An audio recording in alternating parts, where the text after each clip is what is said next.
United States of Nation, here with Ricky Corcoran, graduate assistant coach for the football team, as we preview Benedictine this week, also recapping Culver-Stockton. But Coach, you take care of defensive line, so let's talk about that part of the game first. You guys have some studs there on the D line, led by Hunter Berry, multiple all-conference player, someone that's obviously he gets a lot of attention, but just talk about that overall D line and how you guys have continued to grow as the year's been going on. Yeah, well, I mean, talk about Hunter Berry, and that's obviously the guy that comes to mind. You know, for the last 3 years now, he's been dominant. Yeah. Not just on our team, I mean in the whole conference. Right.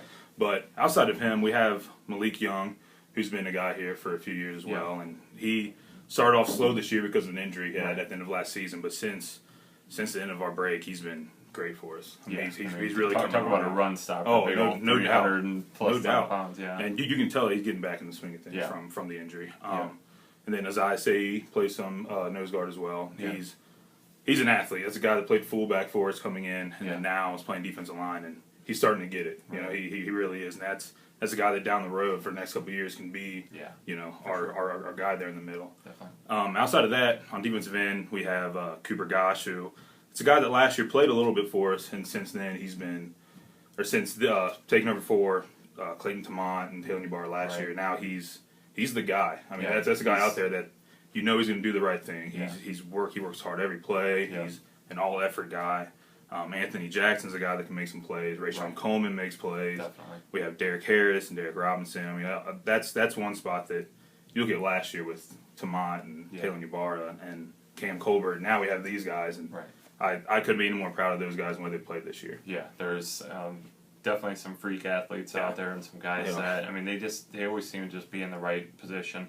They've gotten, it seems to be, in my mind, more pressure on the quarterback than we've had in the past. Absolutely. I think we've definitely been, made them a bigger part of the defensive, line and everything, or the defensive stop, I should say.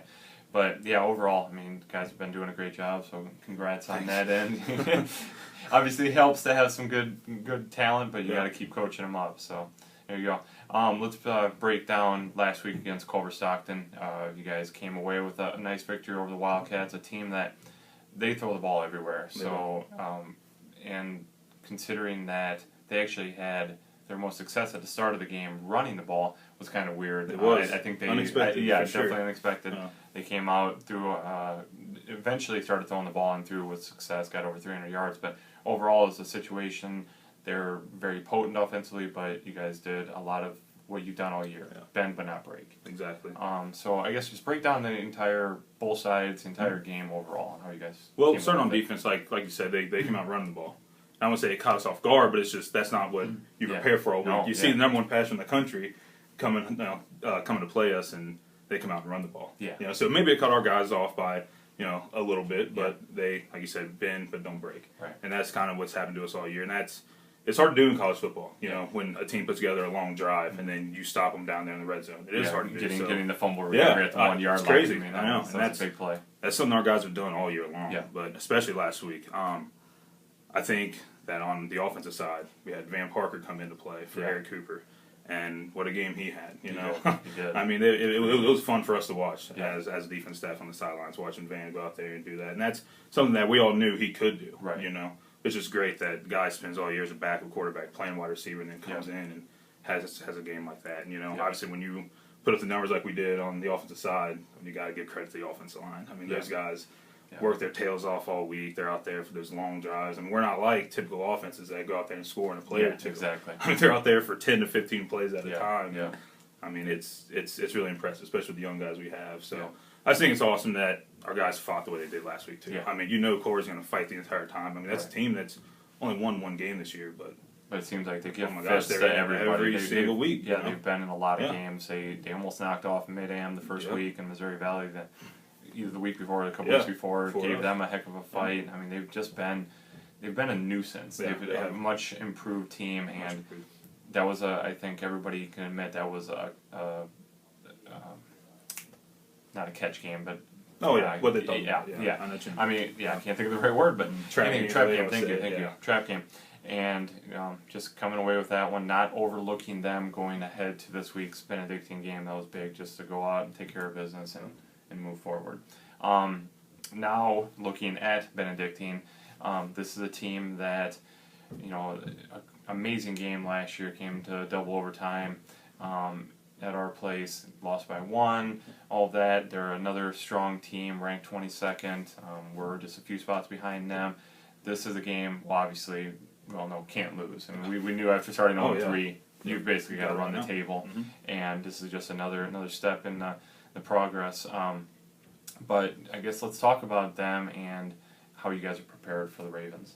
Well, you've already brought it up about last year's game, and that's something that, as a staff, we don't talk about to the guys. I mean, it's in the back of their minds for sure. They're definitely thinking especially happening in the fashion that it did last year. Yeah. But with that said, it's the next game, so it's extremely important, and it's a very good football team. Yes. And they're coming off a loss to a game that they probably think they shouldn't have lost. Yeah, exactly. Losing to Graceland was a surprise for them, I'm sure. They're going to come out wanting to play us. Yeah. They're going to come out. They're going to want to make a point. Yeah. They're still ranked.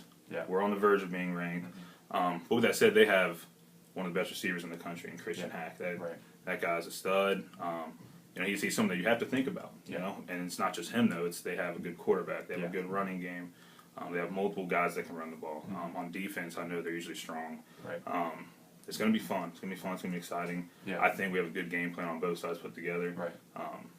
So I'm really excited for it. Yeah. Without tipping your hand too much, what are you guys outside of obviously keying up on those two major players? I don't know if it's called Kester or Coaster, however you say it, the quarterback, and then Hack. Those are your two main responsibilities, basically. And I mean, is there anything been talked about this week of, hey, we got to make sure we slow these guys down, or is it just let's just do what we've been doing? And it's a little bit of both. We and that's kind of how it is every week. Yeah. We makes just minor adjustments. Right. Like this week we're gonna, without giving anything away, Yeah, we're gonna put our guys in a good spot. Yeah. We're gonna change a little bit up, but for the most part, stick to what we do. Our guys are good at doing what we do. There's no need to change it up, but put our guys in better spots. Yeah, it's going to be tough to always throw a single coverage on him. I'm sure that we're going to have to, and they're probably going to be expecting that, and they're going to be asking more of their secondary and tertiary, receivers to make some plays too, and so we're going to have to watch. Oh, we will. Several players out there. And offensively, you got to think that now that Van's got another week under his belt, that he said, all the first snaps to himself, this defense is going to be considerably tougher than Culver. They were a very porous defense, but they held us down at times too. They got some athletes out there. The Ravens will as well. But like I said, he's got to feel that because he's got another week under his belt, feel a little more confident, and everybody's going to feel more confident. Yeah, and that's the thing too. Is like you said, he is playing against a better defense. Yeah. But he also has another week under his belt too. Yeah. He has game experience playing quarterback for an entire game. He has a whole week with the ones, whole week installing things and getting a game plan as a quarterback instead of a receiver like he's been all year. So, I mean, they're going to be ready for the challenge on defense, and Van will be ready to go do what he does. So. Yeah, definitely. Keys to success. I know every week we talk about, let's not turn it over. Let's make sure we're in the right places. But is there anything else that kind of sticks out in this game as being a big one? Like you've already said, stop Christian Hack. That's a big one. But with that said, too, don't get too keyed into that. I mean, also they have a strong running game, so we have to be firm in that area. We have to be in the right spots. Our guys have to lock in. Yeah. On defense especially, we just have to do our jobs, do our assignments every play. I mean, if you go back to the Peru game, with the triple option offense, there's a lot of things going on. A lot of places for defense to mess up, but our guys locked in. They just did their job, and that's it. Don't try to do too much, just do your job. And I think if we do that on defense, whether it is double coverage on Christian Hack, or if it is blitzes, or stopping the run, we just focus on our job and do it. I think we'll be fine on that side. Then on offense, same thing. It's going to be tougher this week. I'm sure Benedictine's going to have some things thrown at our offense, different looks they haven't seen, and just a matter of our guys handling it during the game. And I think last week, or maybe 2 weeks ago against Peru, they threw some things at our guys early on.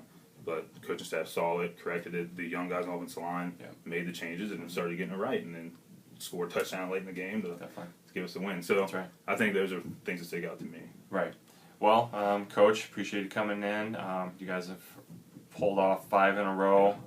This is definitely going to be, I think, the toughest test of this winning streak, to try keeping it intact and keeping the playoff hopes alive and everything. But as every week has gone, you guys have progressed a little bit more and figured more things out. So I think it's going to be quite a battle between the Statesmen and Ravens. So everybody, if you're not able to make it down to Atchison, Kansas on Saturday, check it out. It's a 1 o'clock start.